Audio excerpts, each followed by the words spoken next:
everyone, I'm Rodel Flordeliz and welcome to Nognog in the City. So for today guys, this is actually the very first episode that I'll be doing something related to gardening. Actually, I just decided to show you what I have been up to in the past few months. I've been doing urban gardening, and if ever you've been following me on my social media accounts, you've already know that I started my own gardening business called Mr. Pop PH. So please do check it out on Instagram. Anyway, for today guys, I am going to teach you the importance of pruning and how to prune your Siling Labuyo. This Siling Labuyo, inunin ko sila at the same time. Isang sili lang tong mga to. And in just one Siling Labuyo, I was able to grow at least around 30 Siling Labuyo. Actually, pinamigay ko pa to in one of the episode that I did on live streaming. I did an experiment kasi along the way of me starting urban gardening, syempre nag-aaral din ako. I'm studying a lot of about gardening and stuff, and I've learned about the importance of pruning. So, what is pruning? Pruning is actually another word for trimming, defined as cutting or trimming dead leaves of a plant or a tree. Pruning is very important para maparami natin yung bunga ng ating mga halaman. Another benefit of pruning is to make the airflow better. It actually eliminates some other related diseases, especially yung mga plants or yung mga leaves natin na almost at the foot of the stem, yung mga tumutubo sa pinakailalim. So another reason why we prune is because we wanted to propagate. Plants natin is tinutulungan natin magkaroon ng more branches. So more branches meaning more leaves. Pero of course, pruning or cutting a stem of a particular plant is not applicable to all of the plants. There are different ways on how to prune vegetables. So for today, we'll be specifically focusing on siling variety of sile or any sile.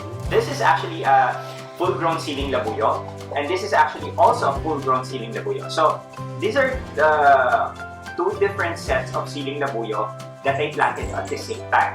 This one is not pruned, and this one is pruned Siling Labuyo. So paano ko ba prune ang Siling Labuyo?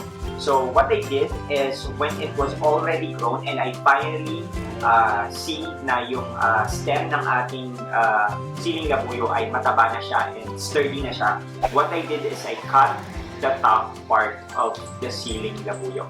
So pinutol ko yung pinaka-ibabaw niya, yung pinaka-main stem niya.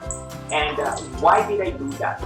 It can help your plant to grow more branches. Kasi nga sabi ko kanina, the more branches your plant has, the more fruits it can bear. Kung sakali mang lumaki yung halaman ninyo, mas maganda yung support system ng stem niya.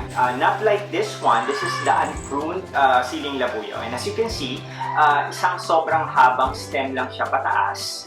Tapos at the top, dun pa lang siya nagkaroon ng separation of branches. Yeah. So, anong disadvantage of having this kind of Siling Labuyo? Siyempre, pagka nagkaroon na ng flower ito at nagkaroon na ng bunga, there's a possibility that it could drop. Kasi siyempre mabigat. So, kinakailangan mong kalangan yung ganitong klaseng mga halaman, lalo na pagka nagkaroon na siya ng bunga. This one, you can still prune it, especially pagka sobrang dami ng leaves. It's time for us to take out some of the leaves nung halaman natin. The importance of trimming the leaves of your Siling Labuyo is that yung nutrients nung plant coming from the soil will go straight dun sa production ng flowers, fruits, especially pagka-flowering season siya. Yung mga dahon ng sile, you can actually cook it. You can put it in munggo, ganyan. Pwede nyo ihalo sa munggo, pwede nyo rin ihalo yung Siling Labuyo sa... saan ko pa ginagawa to? Usually, pagka nag-iisa ako ng sinangag, naghahalo ako ng Siling Labuyo leaves.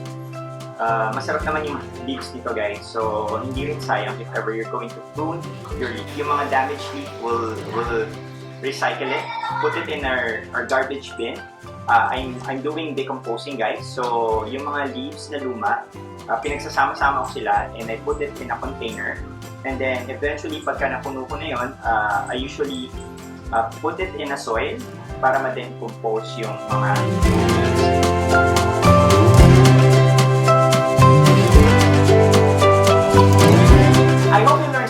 what I've shown you today. So if you got any questions or comments or suggestions or any topics that you would want me to show or discuss on my upcoming episode, let me know by commenting down below. Of course, subscribe to my channel and put a thumbs up on this video. Until next time, this is Nognog City.